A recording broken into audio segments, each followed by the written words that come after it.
Dzień dobry, witam wszystkich fanów Nocnego Nieba. Wtorek, godzina 16:17 z dwuminutowym poślizgiem. Zaczynamy, ale czasu jeszcze mamy sporo, bo dopiero o 16:30 rozpoczyna się zaplanowana na dzisiaj konferencja NASA, na której zaprezentują nam kolejne zdjęcia z Jamesa Webba.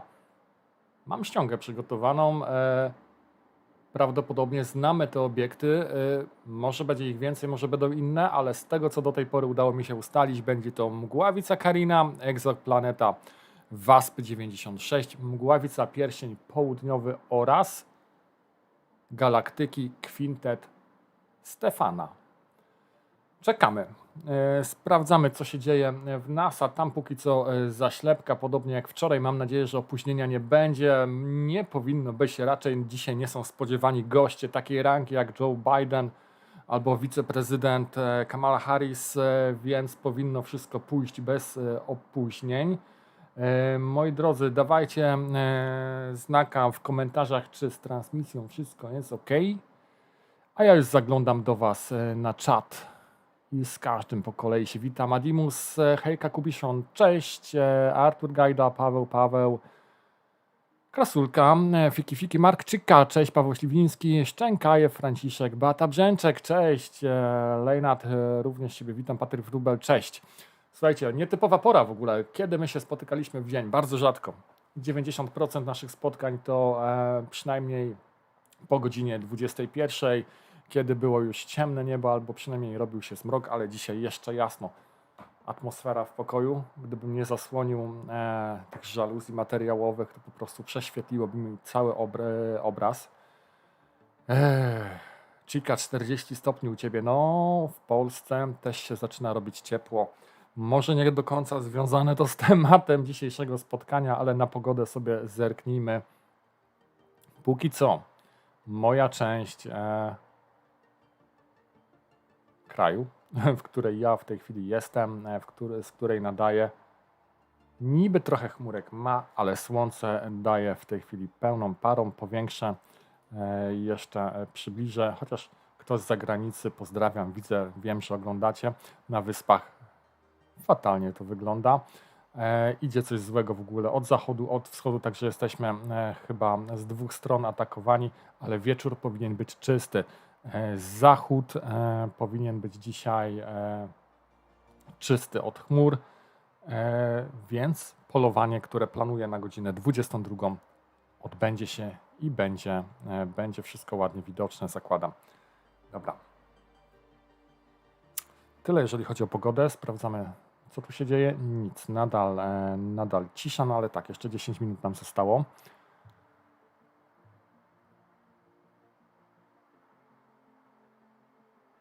Ostatnio tylko ISS oglądaliśmy w nocy, no bo nic innego nie ma, a ja nie mam sprzętu, żeby zapolować na takie obiekty, jak widzimy na zdjęciu. No wiadomo, że to z Webba, ale podobne galaktyki można też zwykłym teleskopem złapać.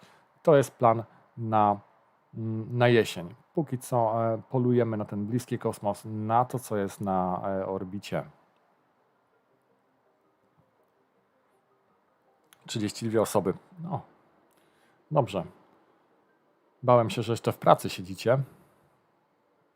Ja dosłownie przed chwilą skończyłem o godzinie 16:00, więc szybki przeskok do streama i już jestem u Was.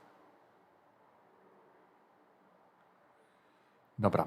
To, co widzicie w ogóle na ekranie, nie wiem, czy to wybrzmiało wczoraj dokładnie, ale to jest no też mam ściągę przygotowaną, bo tych nazw nie jestem w stanie spamiętać. SMACS 0723. Co tam jest takiego ciekawego?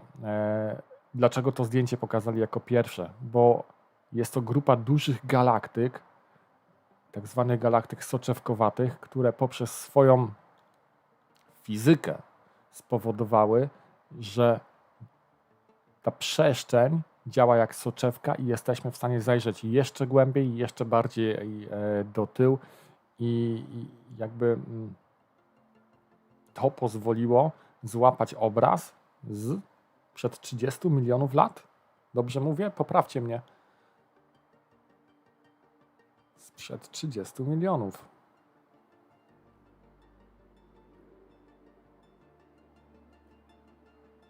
Miliardów. Miliardów. Sprzed 30 miliardów.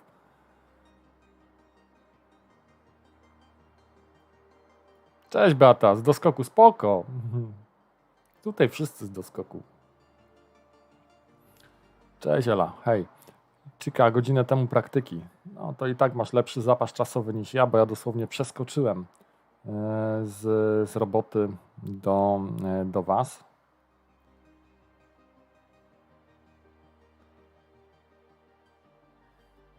Sprawdzę, czy tu już ekran działa. Działa. Dobra, nic się tam nie dzieje. W oczekiwaniu na transmisję tylko jeszcze informacja dla osób, które pojawią się dziś wieczorem.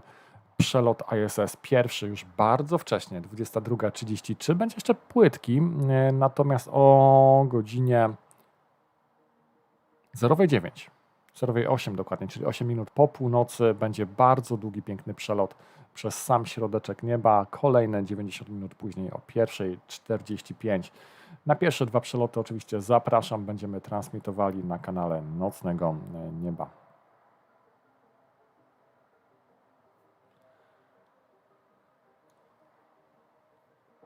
Przepraszam, że tak kawkę popijam, ale po całym dniu ciężkim to wręcz ulga, żeby sobie taką mocną kawusię wypić. Muzyka gra? No, słabo.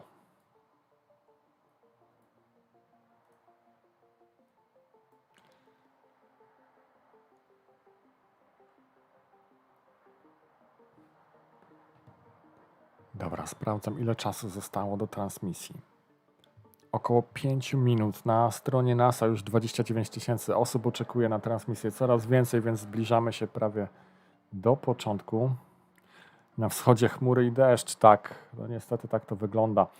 Nic dzisiaj nie zobaczycie, Jackie. W ogóle tak śmieszne, bo Polska jest krajem, który przyzwyczajony jest do tego, że chmury przychodzą z zachodu. Akurat dzisiaj to wszystko przyszło ze wschodu. Nietypowo.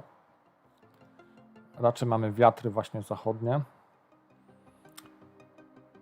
Co mnie cieszy, to to, że Wielkopolska, że Poznań będzie dzisiaj bezchmurny. Od 8 deszcz masz. Od 8 czy od 20? Adimus. W centrum też chmury. No, Konin, Kalisz, Łódź, Płock, no już zaczyna to wchodzić. Także nic u Was z oglądania dzisiaj przelotu Międzynarodowej Stacji Kosmicznej.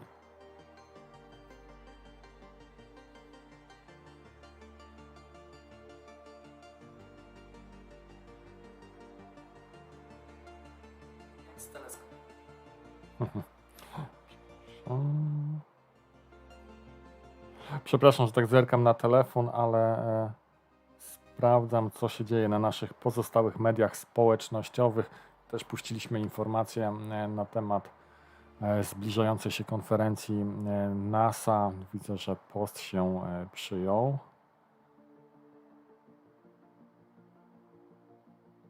Od 8 rano pada non-stop, nieprzerwanie, Adimus.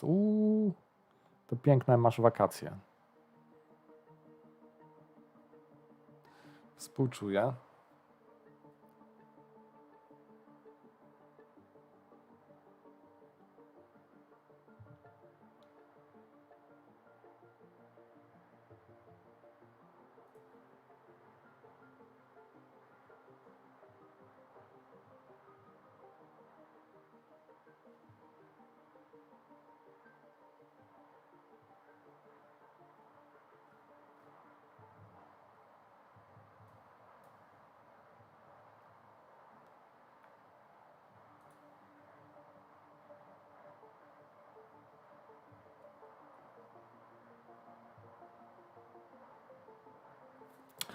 Franciszek, ja takie wrażenie odnoszę, że stabilniejsza pogoda jest w okresie końcówka maja-czerwiec niż to, co się dzieje w lipcu, w sierpniu. Chyba trzeba zacząć wakacje planować po prostu wcześniej. Lipiec nie jest dobrym okresem. Ja w zeszłym roku byłem w sierpniu, tak jakby statystycznie wyszło mi, że ten sierpień powinien być dobry. Okazało się, że na prawie tydzień, który mieliśmy zarezerwowany, 5 nocy, 5 dni, 5 dób było. Chyba coś się włącza. 5 dób było deszczowych. Także żal. Wiecie, ile teraz w Polsce, teraz w zeszłym roku sobie liczę po prostu za miejsca noclegowe. Także to jeszcze bardziej boli, bo wbrew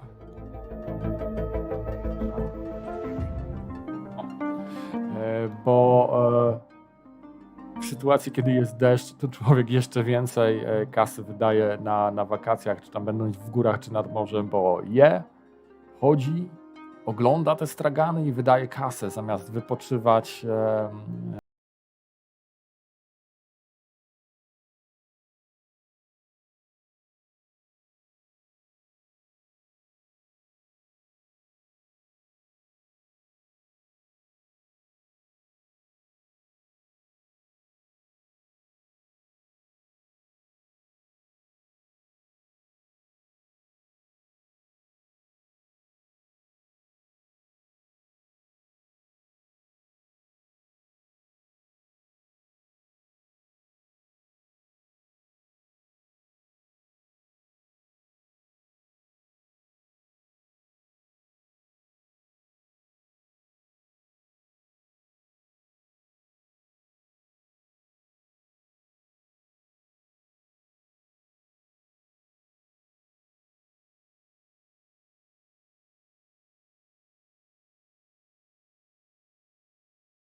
Też to są takie tak zwane łuki okołozenitalne.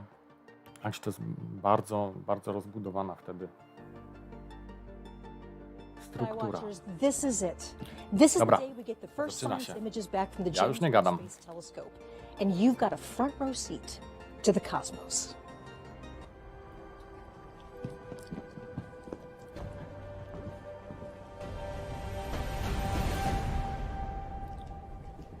I'm Michelle Thaler, your host for what can only be described as a celebration for everyone on Earth.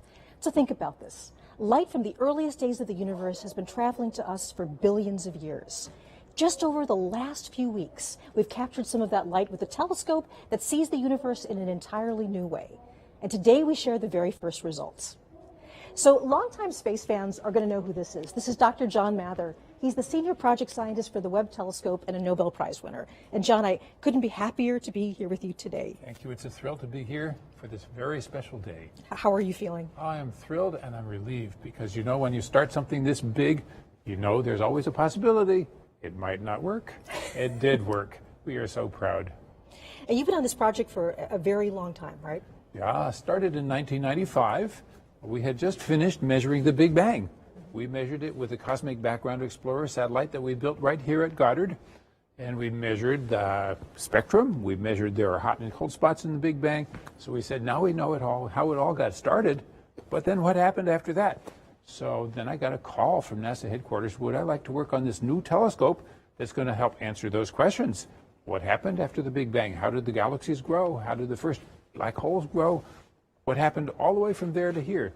So this is our time machine, and I just wanted to be part of it. I am so thrilled that we got a chance to do it. One of the things that I remember you saying, and this is kind of amazing, that after you win the Nobel Prize, you thought that this mission was the most important thing to work on. Absolutely. It's the next question. After you know how it started, what happened then? And, you know, suddenly we now have the technology to do it. We didn't have 50 years ago. We didn't have the technology 25 years ago, even when we started this. We had to invent things along the way, so we did that, and here it is. Well, thank you. We'll be back to you in just a moment. So at the moment, we're going to talk about the way that Webb is a completely new way to explore the universe. So today, the mission releases its first science images and gives wings to the dreams of so many people who worked so hard for so long to make this possible. For everyone on Earth, this is your telescope. This is the largest, most powerful observatory ever put into space. It's the product of thousands of people working for more than 2 decades. This is a mission that's singularly focused on the biggest questions in science. So the following phrase is often used too easily, but today actually does mark the dawn of a new era. Today, the Webb mission is open for scientific business, and this is just the beginning. The best is yet to come. So, John, one of the things you told me about is that you really want to make sure there are some people that get thanked, people that put a huge amount of effort into this. Absolutely. Our current project manager, Bill Oakes, took the project from a time of trouble when we didn't exactly know how we were going to get this to work, and got it all the way to the end. Here it is working, and it's because of Bill made this worldwide team, 20,000 people around the world were involved in making this thing all work, and Bill has been there every day making sure that it would happen. So other special person is Senator Barbara Mikulski. She saved our telescope, and she saved the telescope before us. She made sure after the Hubble telescope was launched and it was not in focus that we would go up and fix it. She made sure that happened. When the Webb telescope needed more resources, she made sure we could get that. So, Barbara, we thank you. Well, it is such an honor to be with you, Jay. I mean, it's been a pleasure to be working with you through this whole thing. Thank you so much. Congratulations, and go Webb. Thank you. So this broadcast, much like every part of this mission, is a partnership. On our journey to explore distant places in space, we've been joined by intrepid travelers from around the globe. We have so many extraordinary collaborators. So let's check in with our partners who will be sharing the stage with us today as we reveal Webb's 5 first science images. From the European Space Agency, I'm joined by Katie Haswell in Darmstadt, Germany. Katie.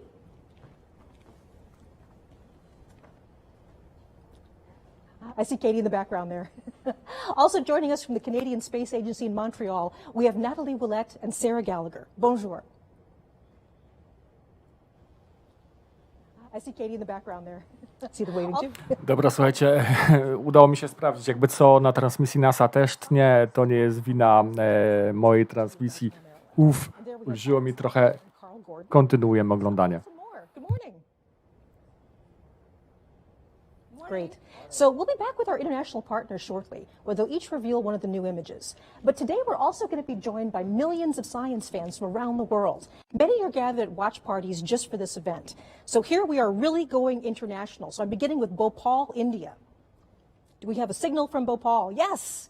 Excellent. Welcome to NASA. Hello, everybody there. Wonderful to be talking to you today, all the way in India.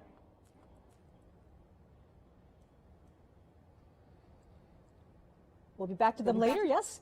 Great to wave to you. Hi, wonderful. And we also have a warm welcome now in Portland, Oregon. So we have the feed from Portland. A bit dark, but I see everybody there. Hello, Portland. They're at an auditorium, I see. Okay, next we're going to go off to Milan, Italy. So afternoon in Italy. Do we have the feed from Italy? I guess we have a screen from Italy. And next we're going to go to Rutland, Vermont. So is this Vermont? Hello, Vermont. Hi, everybody. Nice to see you. Thank you for being part of this today. Okay, going even a little bit further afield, we have Netanya, Israel. Hello. Hello, Israel. Yay. Really nice to see you guys. Okay, and just one more for now. I see people like giving me hugs. Okay, we also have Vancouver, Canada. Hey, Vancouver. Hi. All right. Wonderful. Wonderful to have all these people with you. So right across from the campus from me, there's also a huge watch party taking place with members of the Webb team. So the wonderful thing is that they actually are people that have worked on the mission, and they are part of our NASA Funny family. So hello. Hello, Webb team.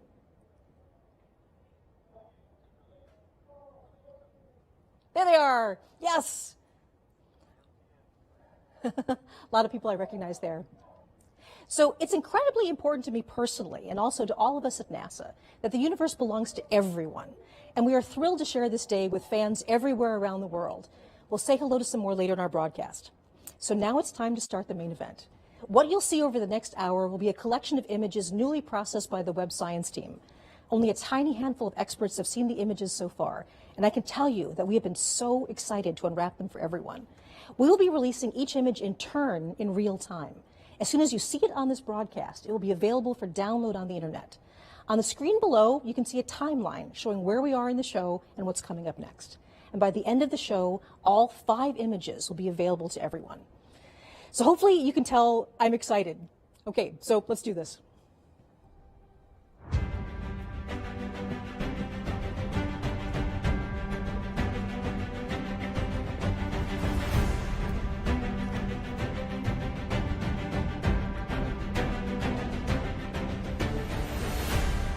Okay, we're going to release the first image right here at NASA Goddard Space Flight Center, Maryland, and we're just outside of Washington, D.C. NASA Goddard is home to the project office of the Webb telescope, and the observatory portion of the telescope, the mirrors and the science instruments, were integrated and tested here before launch.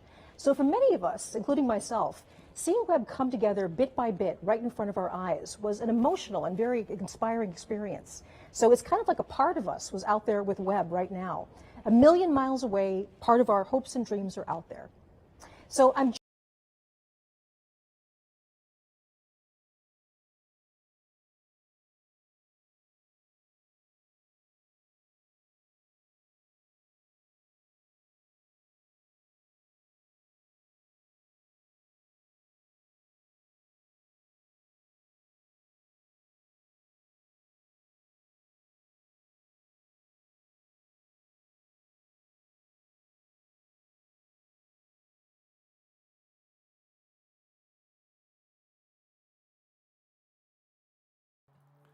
Słuchajcie, co za wiecha jest, nie? Ogląda ktoś stream NASA? To samo pewnie.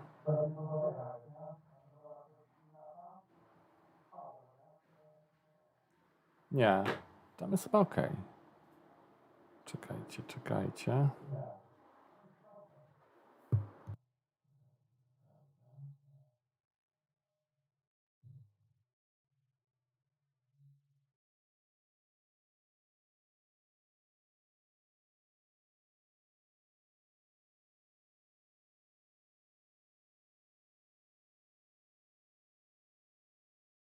a very inspiring experience. So it's kind of like a part of us was out there with Webb right now. A million miles away, part of our hopes and dreams are out there. So I'm ones we're seeing as they looked about the time the sun and the earth formed. Dobra, naprawiona. Behind the cluster, we have the gravity of the cluster is distorting and warping our view of what's behind. And so there are these galaxies that look stretched and pulled, kind of like they've been magnified because they've been magnified by the gravity of the cluster, just like Einstein said they would. And, you know, it's really, there's so much detail here. We're seeing these galaxies in a way that we've never been able to see before. There's just a sharpness and a clarity we've never had. And so we can look at, if we zoom in on this image, and I encourage you as you grab this image at home, like zoom in, you can, you know, really zoom in and play around. There are galaxies here in which you're seeing individual clusters of stars forming, popping up just like popcorn. And then we also see in the background of this image, kind of littered like jewels all over the back of the image are these faint red galaxies. Now, that was what we built the telescope to do. The most distant of those are billions of years. We're seeing as they looked more than 13 billion years ago.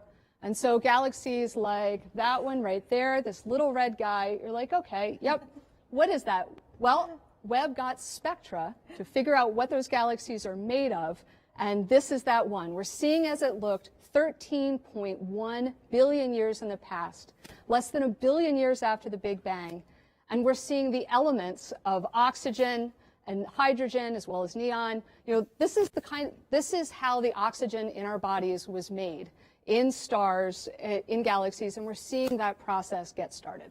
Yeah, I want to give this a little bit of context. So this is now the farthest away galaxy that we have this sort of detailed information about. That we know what it's made of. We know what like it's that. made of. Yes. And this was not a long exposure for Webb. No, the previous record holder, right, the Hubble Extreme Deep Field, was 2 weeks of continuous work with Hubble, and it was just imaging. With Webb, we took that image before breakfast. The amazing thing about Webb is the speed at which we can churn out discoveries. So everything that you're going to see here in this broadcast is a week, and we're going to be doing discoveries like this every week. That is absolutely incredible, Jane. So thank you so much for joining us. It's been an honor to be working with you. Congratulations on all your hard work. Thank you. It's so wonderful to see it pay off. So thank you, and I'll see you later on today, I hope. So Yes. Enjoy the day. Thank you. Right. So from distant galaxies, we now turn our eye to something a bit closer. It's a planet, but not one in our solar system. Remember that Earth and its sibling planets aren't the only show in the universe. When scientists and engineers started developing JWST, the search for exoplanets wasn't even part of the plan. That's changed. Exploring exoplanets is now a major component of the mission and the subject of our second big reveal of the day. I'm going to send it now to our friends Natalie Willette and Sarah Gallagher at the Canadian Space Agency in Montreal. So again, bonjour.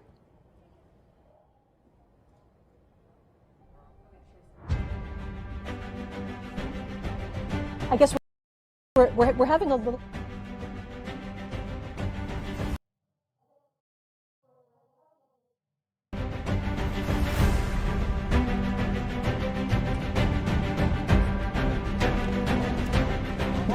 We'll go. Okay. I'm Nicole Colon, and I'm here to tell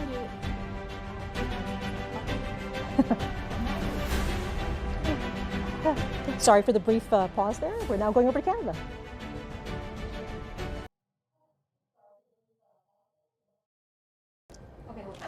Okay. Yep, we're all ready. Yeah.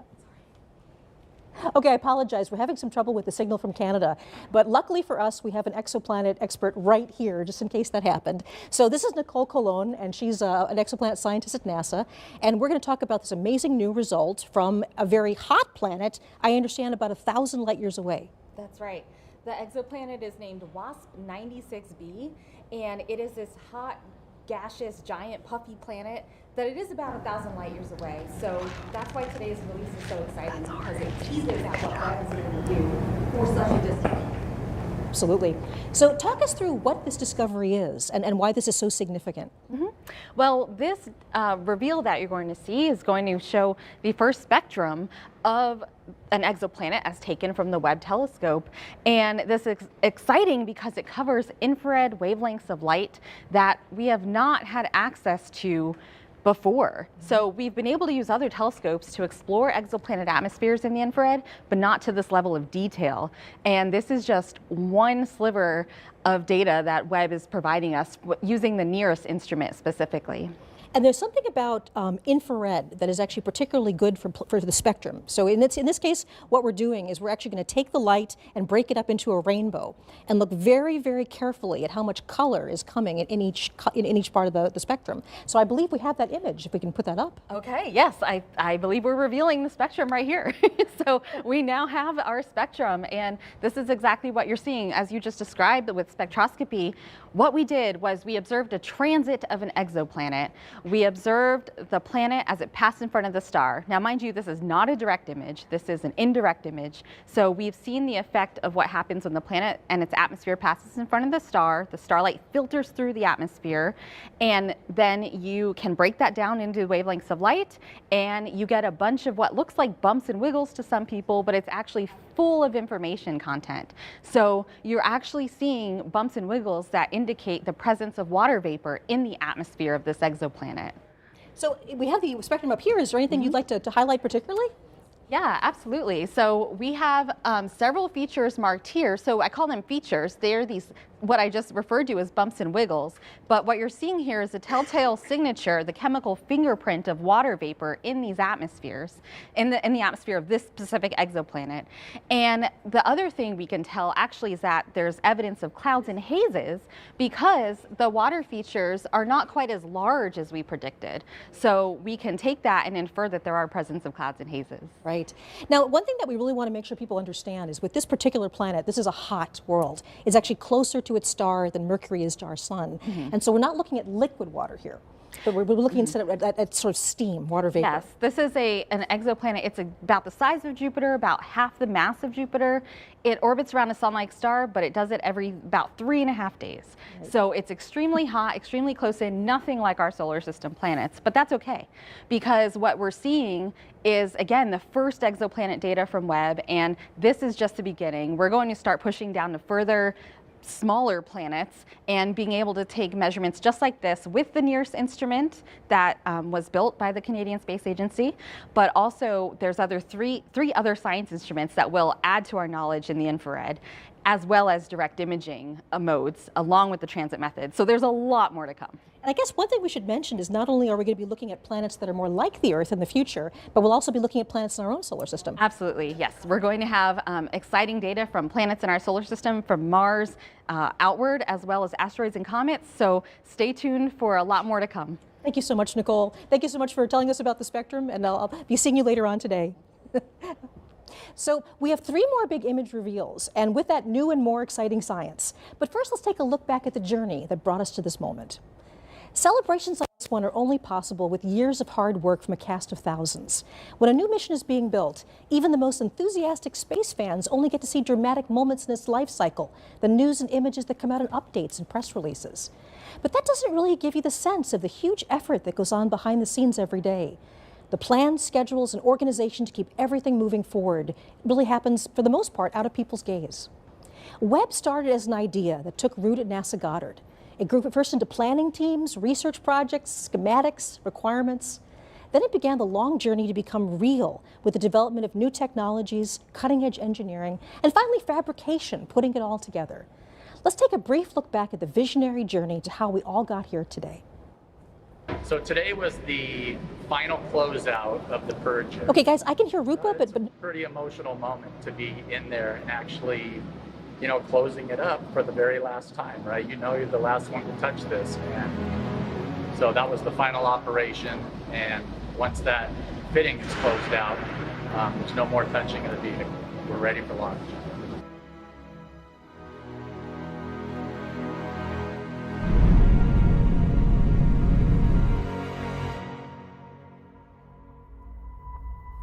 The James Webb Space Telescope.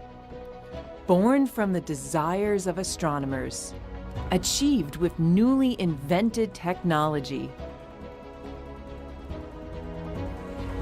is the culmination of 20 years of work.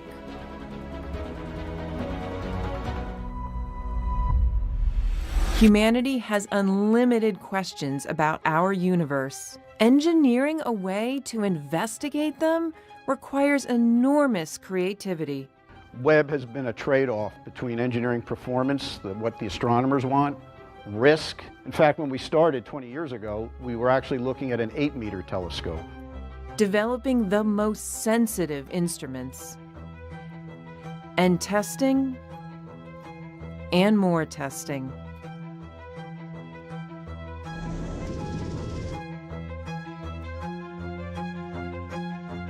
And so you don't want to build one that's just incrementally better than what you've got. Because if that's the case, you would just observe longer on the telescope that you already got. And so every time NASA builds a new astrophysics mission, a new telescope, it needs to be way more sensitive, way more capable than anything we've ever built before. We all got together in that conference room and we played real time as the images came down from the spacecraft, the very first diffraction limited images ever obtained with Webb. And what we collectively saw as a group was the highest resolution infrared image taken from space ever. If you're just joining us, I'm Michelle Thaler at NASA's Goddard Space Flight Center, and you are watching live coverage of the release of the first science images from the James Webb Space Telescope. So it's appropriate now that I send the broadcast to our colleagues and friends at the Space Telescope Science Institute in Baltimore. That's the scientific nerd center of the entire Webb mission. So hello, good morning, Alex. The show is yours. Hey, Michelle. Welcome to the Space Telescope Science Institute.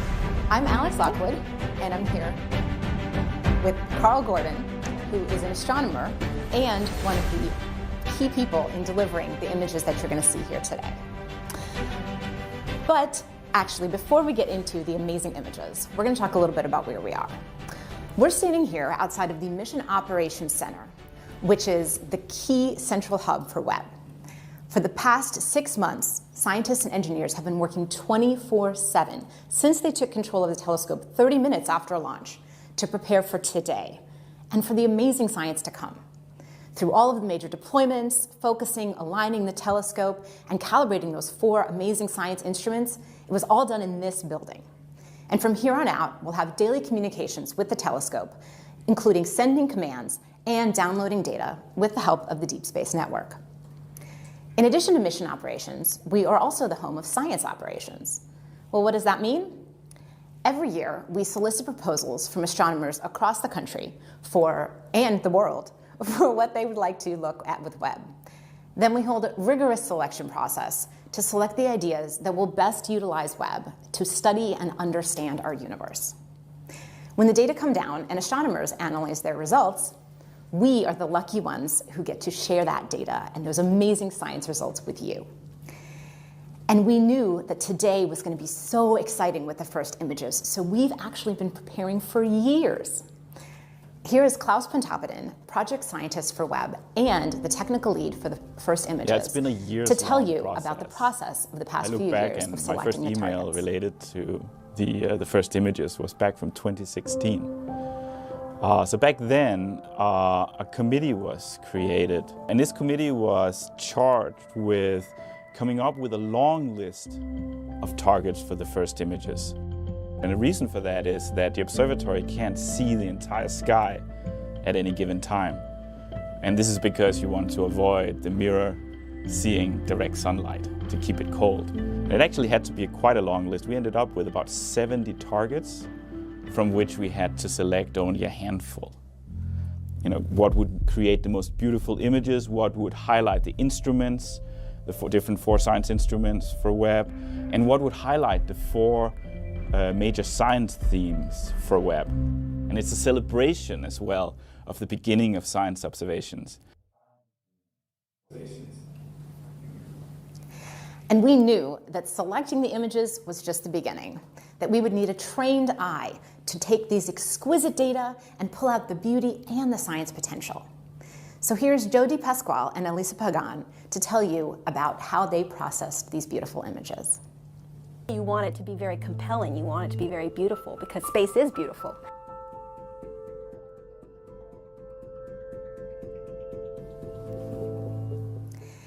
And after those images were processed, there was a select few of us, very lucky few of us, who got to see the first images.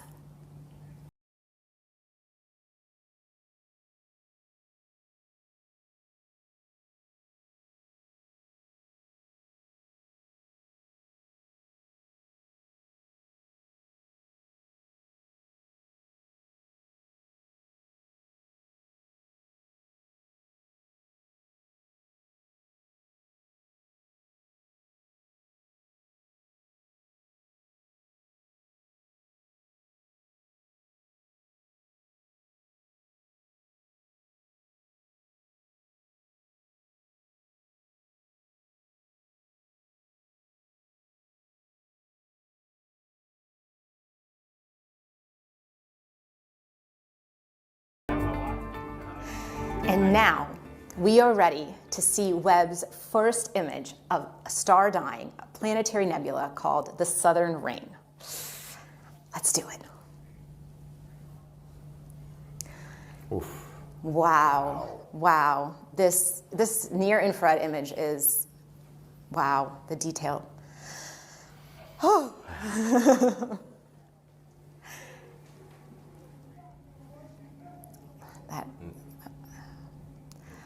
Wow. Okay. Well, here we are. We have a near-infrared image on our left, or on maybe your right.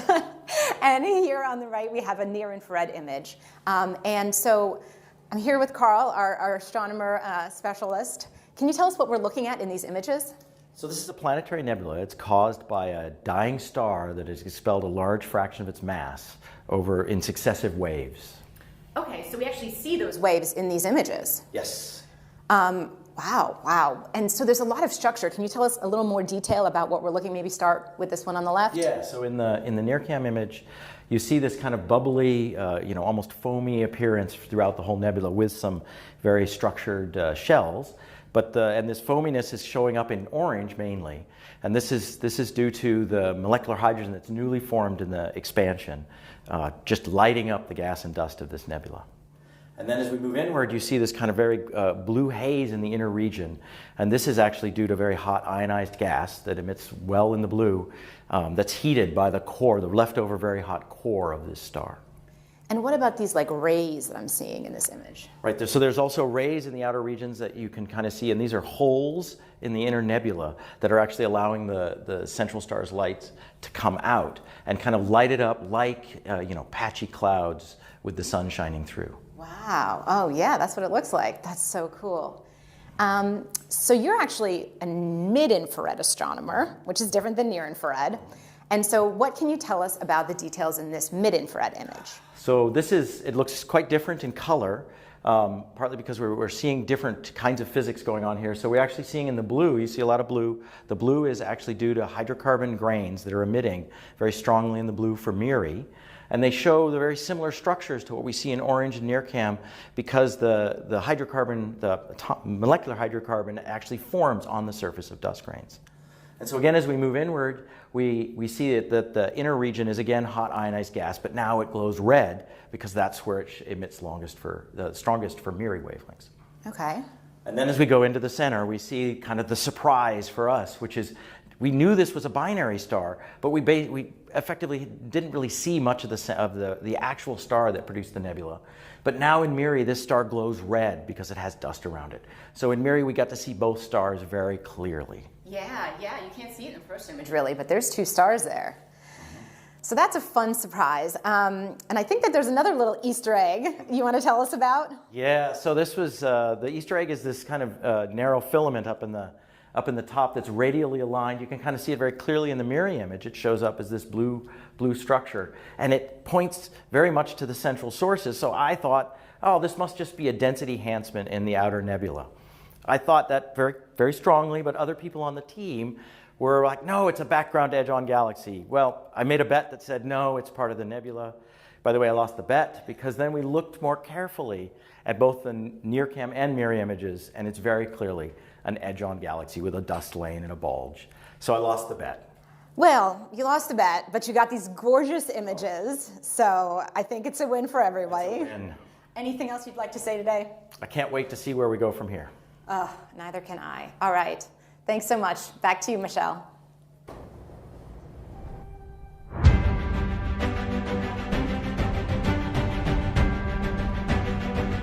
Thank you, Alex and Carl. And I have to say that image is absolutely spectacular. So as you know, people from all over the world are watching us today and joining in our excitement as we release Webb's first science images. We've been checking in with our colleagues in Europe and Canada throughout the program, but we also want to take a moment to include the people at the so many viewing parties scattered around the world like stars in the night sky. So let's check in with some of them now. First, we go all the way to Perth, Australia. Do we have a signal from Perth? I guess nothing from Perth right now. Maybe we have some of our other feeds. We're going to check in with them right now. Do we have Winnipeg, Canada? Oh, there it is. There's Australia. There's Perth. Hey, waving to Perth, Australia. Thank you so much for joining us today. And next we're going to Winnipeg, Canada. Hello, Winnipeg. At a planetarium. Everybody's enjoying the show, I hope. Okay, Dayton, Ohio. Everybody's watching on the, there we go, Dayton, Ohio. Hello, everybody, Dayton. Nice to have you here with us. There we go, yes. Hey, hey, Dayton. Hey, they're jumping up and down. Hi. Okay, all the way Bangalore, India. Bangalore. Hello, hello to Bangalore, India. Hey! It's absolutely wonderful. Hey! Okay. So I hope you enjoy the rest of the images we're releasing. Okay, of course, NASA's family extends all over the country. The team at JPL in Pasadena, California, they're on site to celebrate with us. So hello, JPL! Some of my favorite people in the world. Hey, hello! And I think the last place we're going to right now is Northrop Grumman, one of our major contractors. Hello, Northrop Grumman! Oh, hey, all right! Słuchajcie, wtrącę się, bo widzę, że tutaj dyskusja się pojawiła na temat, pojawiła się dyskusja na temat, dlaczego takie kolory są, jak to się dzieje, że my te kolory widzimy. Moi drodzy, pierwiastki, no, mgławice składają się najczęściej z gazów, z różnych pierwiastków. Te gazy mają odzwierciedlenie w jakimś kolorze. Oczywiście gołym okiem tego nie widać, natomiast możemy interpretować to, znając zakres kolorów, który można przypisać do konkretnego pierwiastka i jeszcze do temperatury, która jest z tym związana. No, można temu nadać jakąś barwę. Stąd te kolory na mgławicach. Katie Haswell. She's joining me from the European Space Operations Center in Darmstadt, Germany. Hello, Katie. Good afternoon.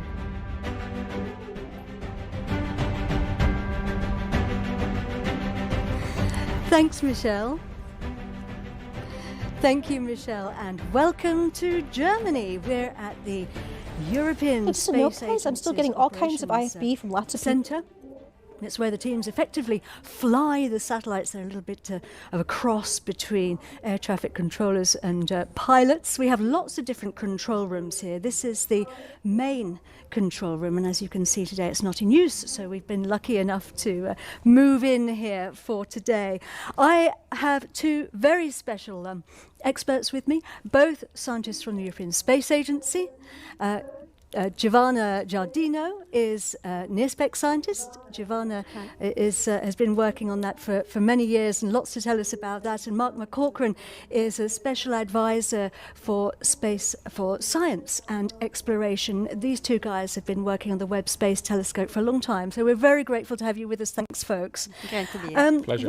We are excited to reveal our image with you.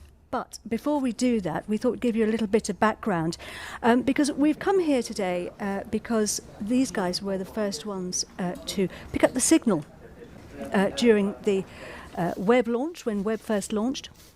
They run a system called S-Track, which is NASA's deep space tracking system, and they were listening out when Webb called home. And the controllers here have been looking after a whole very, very impressive list of missions since 1968.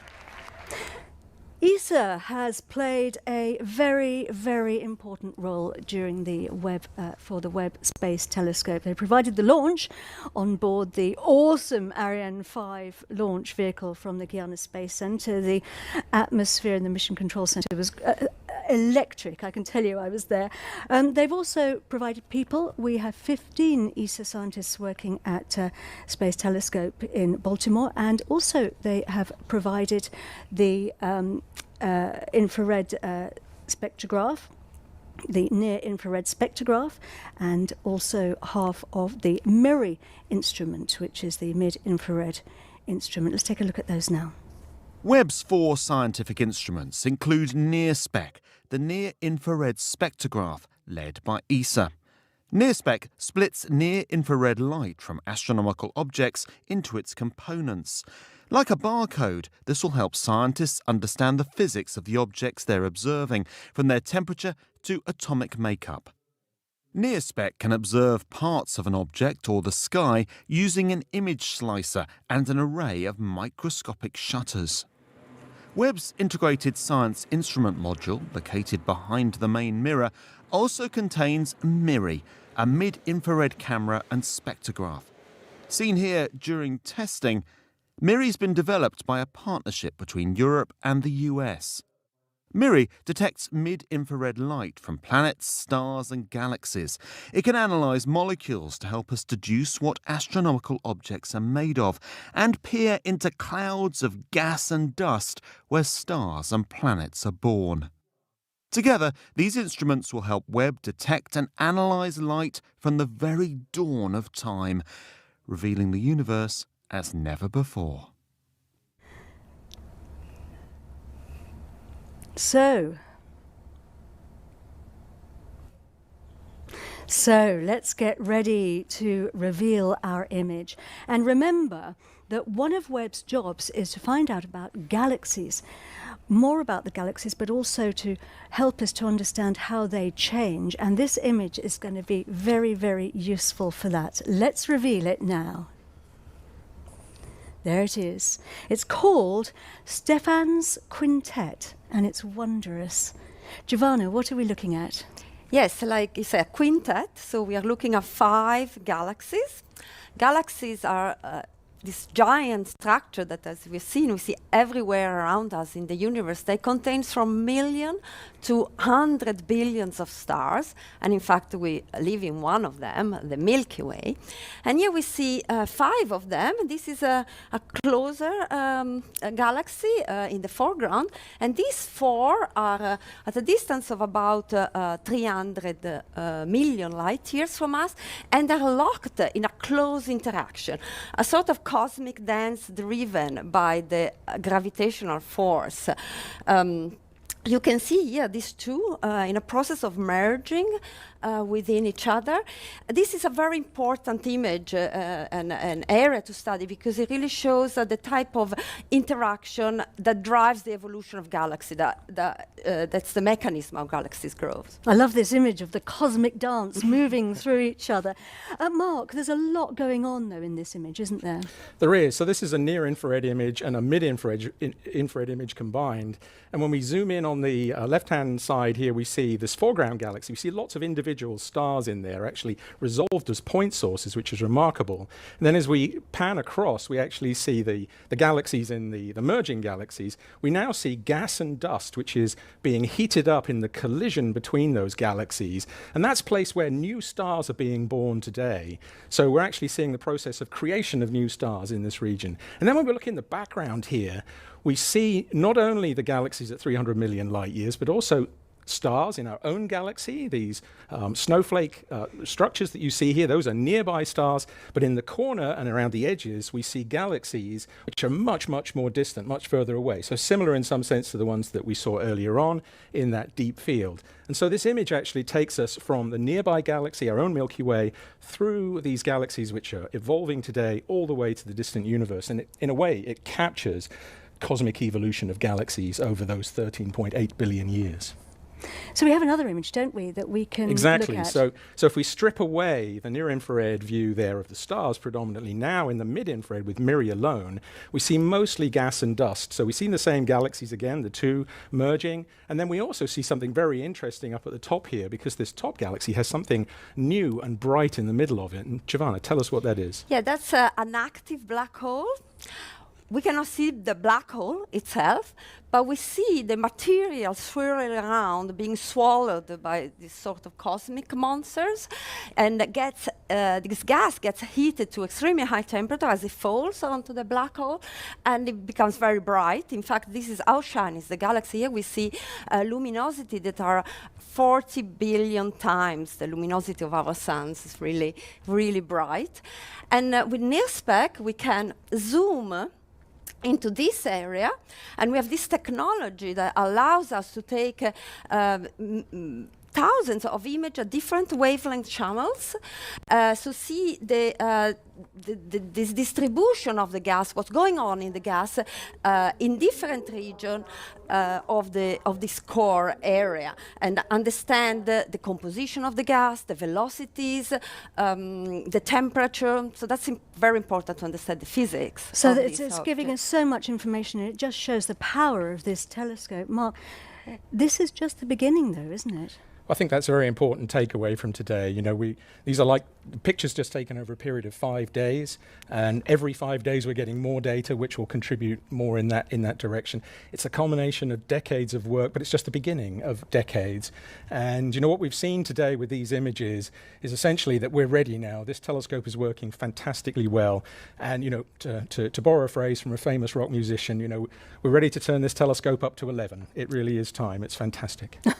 Thank you very much indeed, both of you. Back to you, Michelle.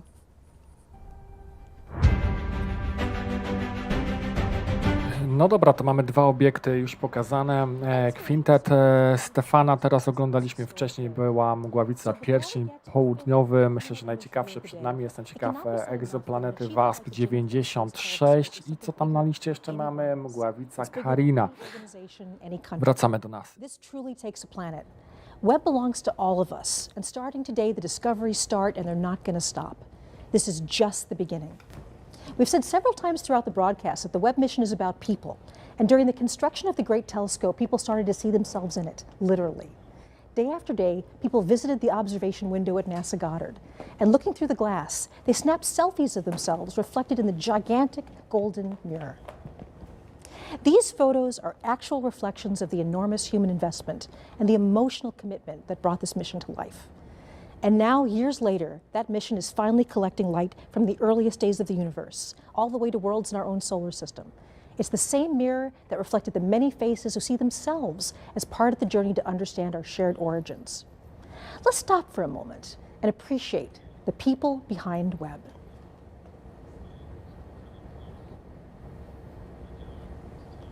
Okay, it's time now for the last image to be revealed. Here we go.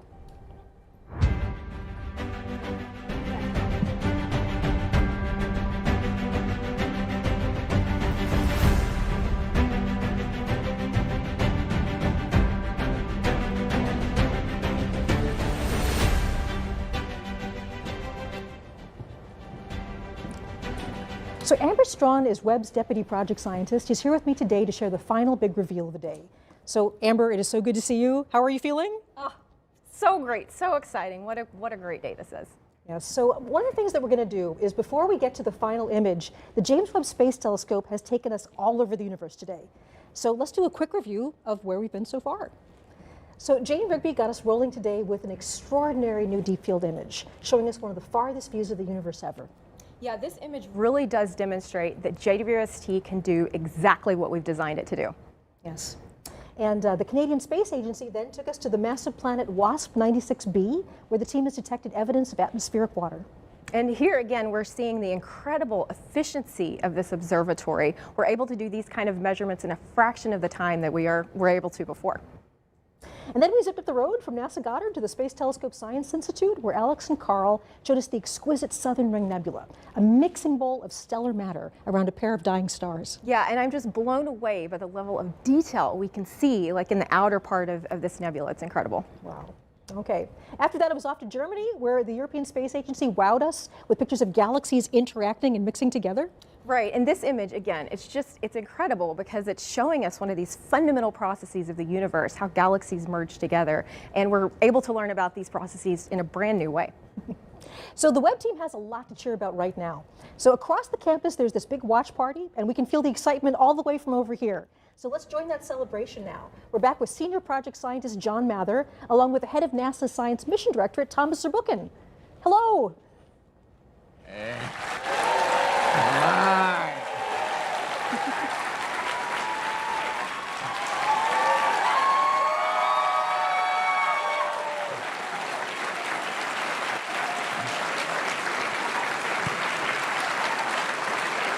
So, John, we looked around the world and we're the only ones with a cheerleading crew right over there. That's amazing. Look, you've been with this mission for decades. How do you feel today? I am so thrilled and so relieved. This was so hard, and it took so long.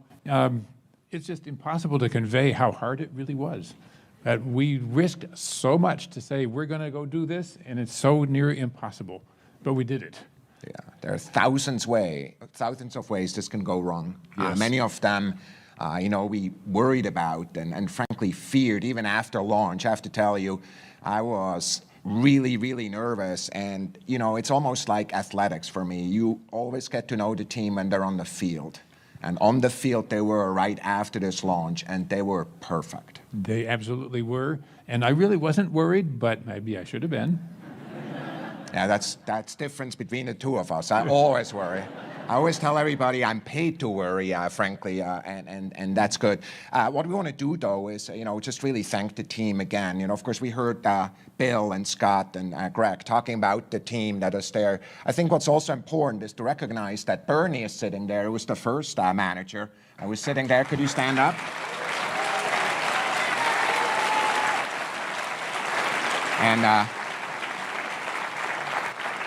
And I want to mention that Phil Sabelhaus, who is a manager also during that time, is no longer with us, but his heart is with us today. Yeah.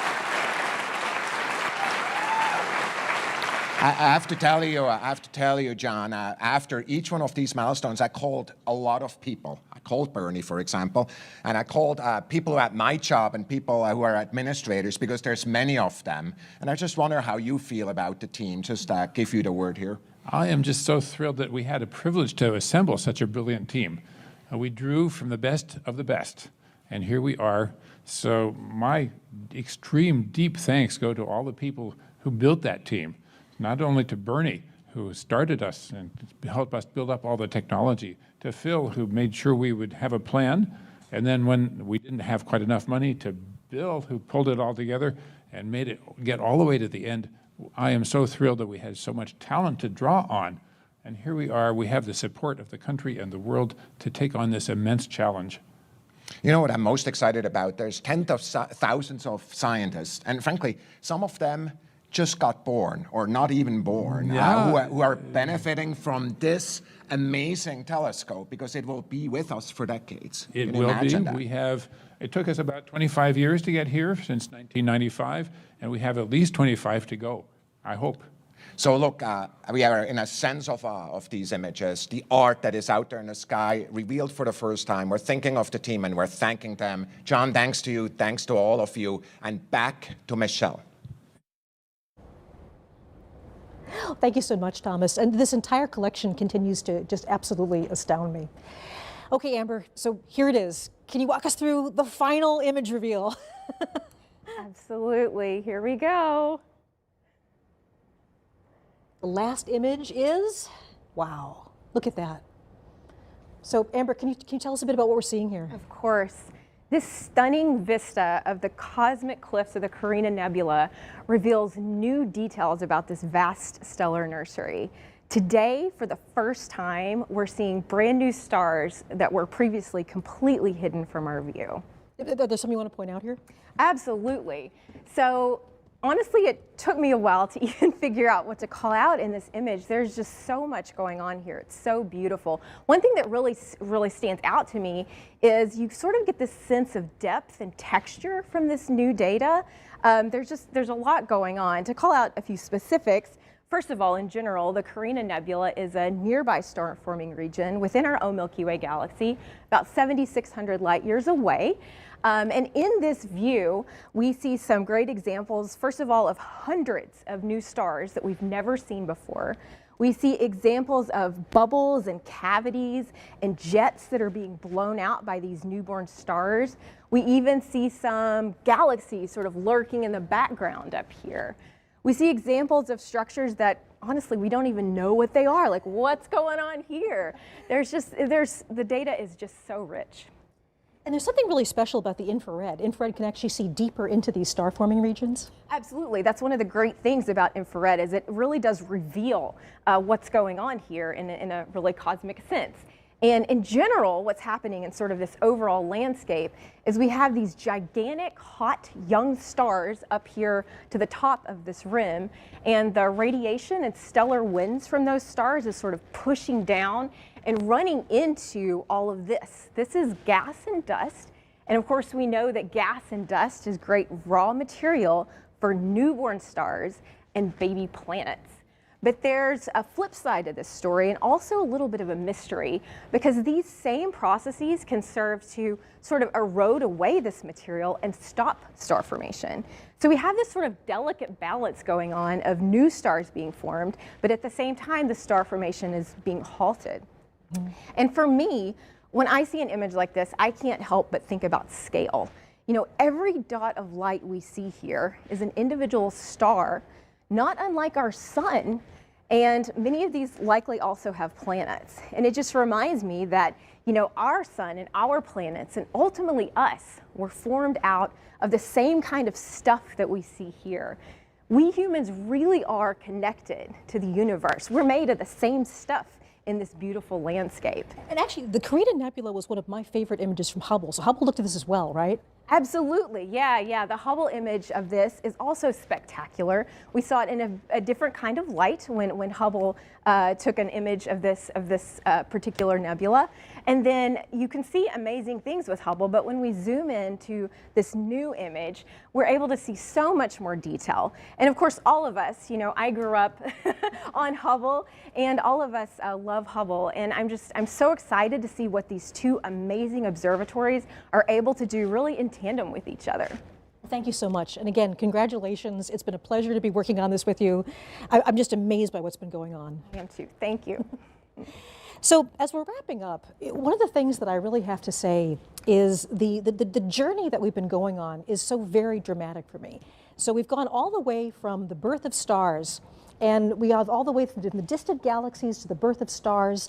This is where we all began. This was the whole point of the James Webb Space Telescope, to figure out our origins from the very, very early days of the universe to star and planet formation very nearby. So right now I'm very honored to have our last special guest. This is the administrator of NASA, Bill Nelson. An honor to be with you, sir. Hey, what a pleasure. What a banner day.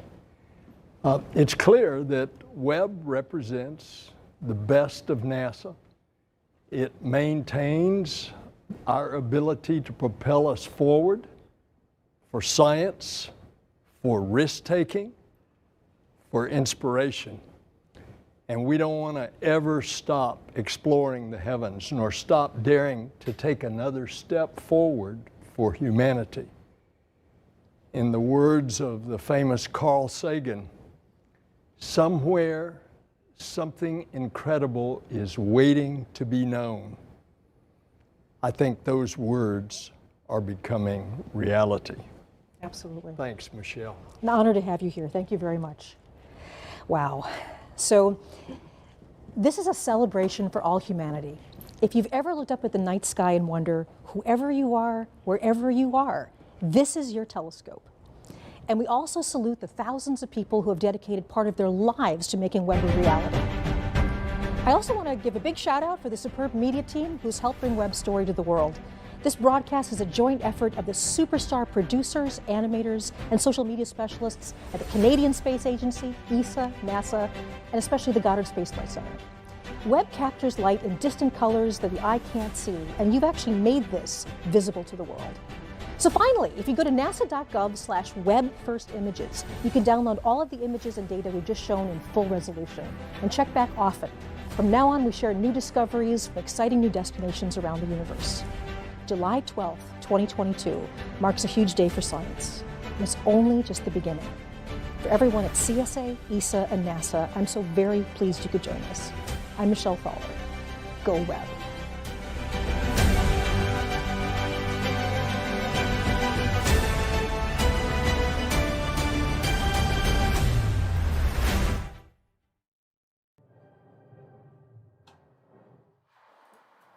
Powiem wam, że spodziewałem się jeszcze jednego obiektu, albo coś przeoczyłem, ale naliczyłem 3, a spodziewałem się 4. Ten ostatni, mgławica Carina, największe wrażenie na mnie zrobił.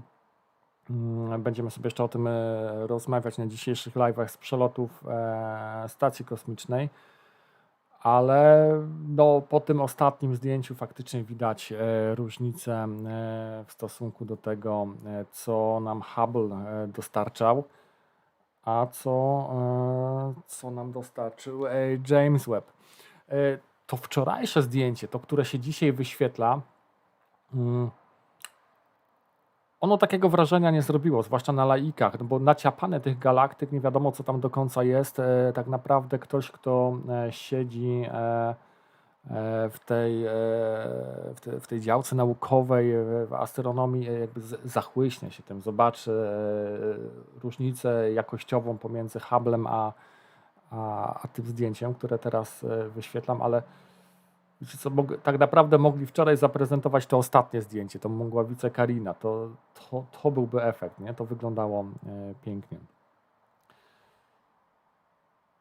Kończymy. Słuchajcie, spontaniczny, godzinny live, ale widzimy się na tym długim, planowanym na 22 z przelotów ISS. Tam sobie też o różnych innych tematach porozmawiamy. Kto będzie miał czas, ja zapraszam, wpadajcie. Dziękuję bardzo za obecność. 45 osób dotrwało do końca. Każdy będzie zapisany, Beata. Każdy live, który ma mniej niż 12 godzin, zapisuje się. Takie są chyba nawet ustawienia YouTube'a. No patrzcie, kto nas odwiedził na sam koniec. Musiał wpaść pornobocik. Jeszcze go wyrzucimy. A idź sobie. Dobra, poszedł w długą. No i bot. Dzięki za dzisiaj. Do usłyszenia już za kilka godzin po 22.